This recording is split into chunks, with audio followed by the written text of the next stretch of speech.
I think coming out of these past couple of weeks, if there was an area that's most encouraging to me, it's the play of the offensive line. I think that's probably the biggest storyline. If you look at South Carolina, no sacks tonight. That's the second time in the past 3 weeks that this offense hasn't given up a sack. And Zach Calzada was under a little bit of pressure at times, but really not a ton of pressure to speak of. And so, I mean, they're just continuing to get better and better and better. And you saw them kind of get that praise from Jimbo Fisher in the post-game press conference about the way they controlled the line of scrimmage. They're moving people in the running game, and it's given A&M a formula that they can go to, and that's being huge. You know, you just feel like this team's kind of coming together as the year goes along, and they dealt with a lot. They dealt with a lot over the first couple of weeks. I mean, for Haynes King to go down in the second game of the year, when you've got an inexperienced quarterback plus an inexperienced offensive line, some of the injuries that they dealt with at the wide receiver position, for A&M to be sitting here at 6-2, I know they probably hoped, you know, to not drop one of the. They probably came into the year expected not to drop the Arkansas Mississippi State games, but with the way these first 8 weeks have gone, I think you got to be pretty happy with where you are, and you know you're kind of set up with a lot to play for heading down the stretch, which puts this program in a tremendous spot moving forward. Like I mentioned, I mean A&M really loaded up their visitor list on the back half of the season, and I think that was really smart because this team is playing at a different level right now, especially along the defensive line. Had some big guys in town tonight, like Walter Nolan, Amario Bohr, and some others as well. Anthony Hill was in town, 5-star linebacker in the 2023 class. You had Evan Stewart, that was a 5-star in the 5-star receiver, one of the top receivers in the 2022 class.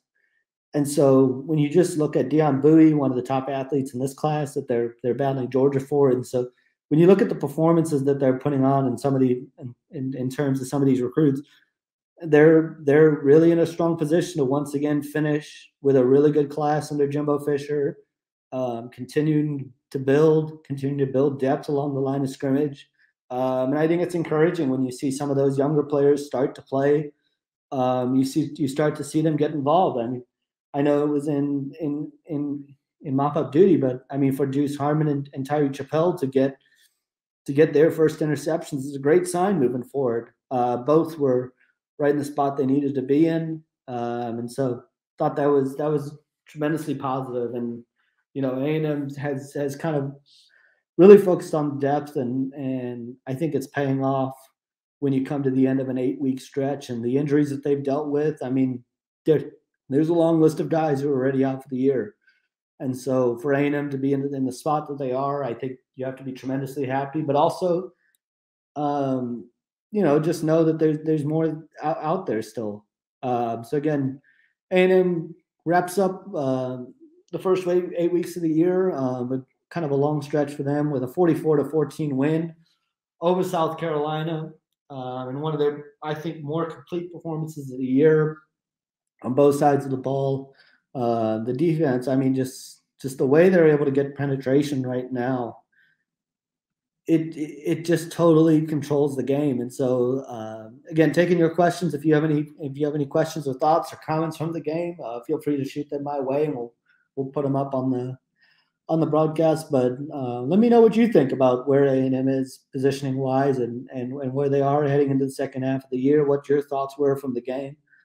Would love to hear those. And yeah, just a really impressive performance. And you know, you've still got 4 games left, and the way this defense is playing, they're going to give teams like Auburn and Ole Miss problems, and that's the way you're going to need to slow them down. I mean, if you look at their issues over the first couple of weeks, especially the Arkansas and the Mississippi State game, what was the issue? They couldn't get pressure on KJ Jefferson. They couldn't get pressure on Will Rogers, and so that allowed Mississippi State and Arkansas to kind of pick apart a secondary, and there were breakdowns in the secondary, no doubt.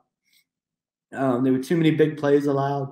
when you look at what A&M's done over the past couple of weeks, they've really cleaned that up. Tackling has gotten much better, and I mean the defense is playing as well as they have all year.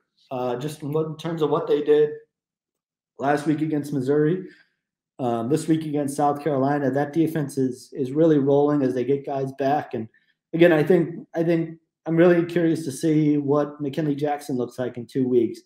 Having a chance to play these couple of games and get into a rhythm because he missed obviously the first couple of weeks of the year, and I don't know. I think he would be the first to tell you that he hadn't played great.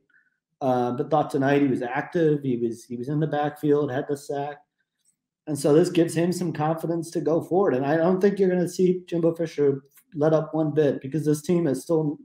I think this is the interesting part is they still have not played a complete game yet.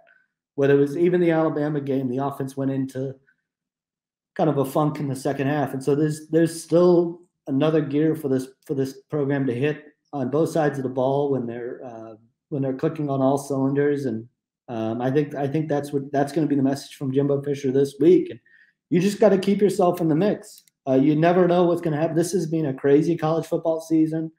You almost saw Kansas beat Oklahoma today. Anything can happen over the last couple of weeks, and so the objective for A&M is obviously beat Auburn, beat Ole Miss, and beat LSU.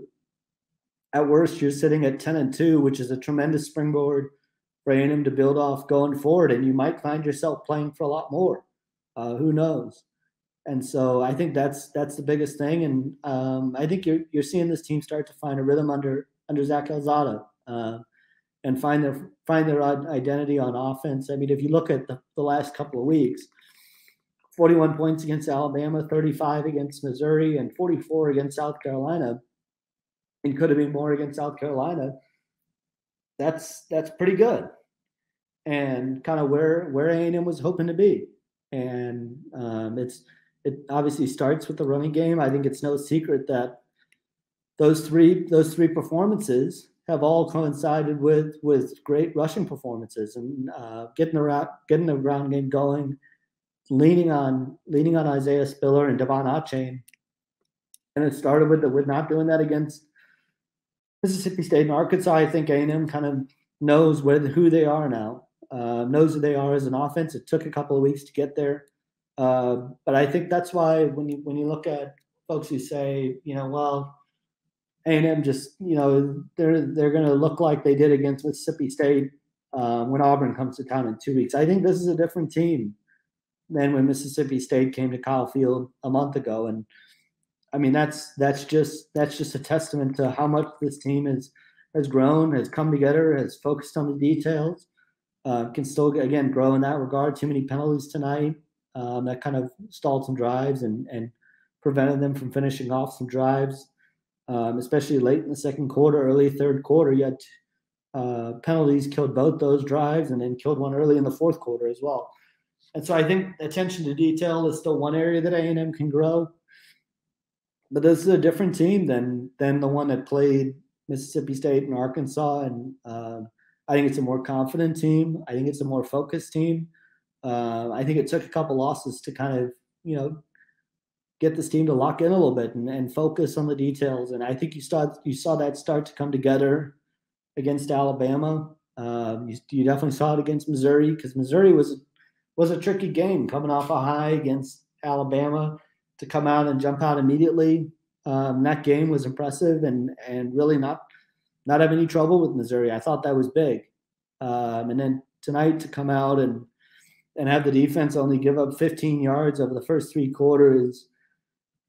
I know South Carolina is struggling, and I know that that program's not where they want to be, and they're battling injuries too and problems at the quarterback position. But to hold any opponent to 15 yards over three quarters is just flat out impressive, and especially an SEC program at that. They're on scholarship too, and they just really weren't able to get anything going against this A&M defense, and so.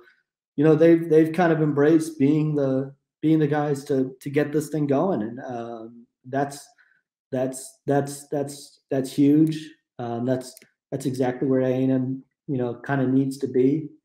Um, and so, it's looking up for A&M. We said this before the Alabama game that there were going to be better days ahead, and I think you're seeing this team kind of feel better now and kind of know who they are and playing with a lot more confidence, a lot more energy, and a lot more toughness.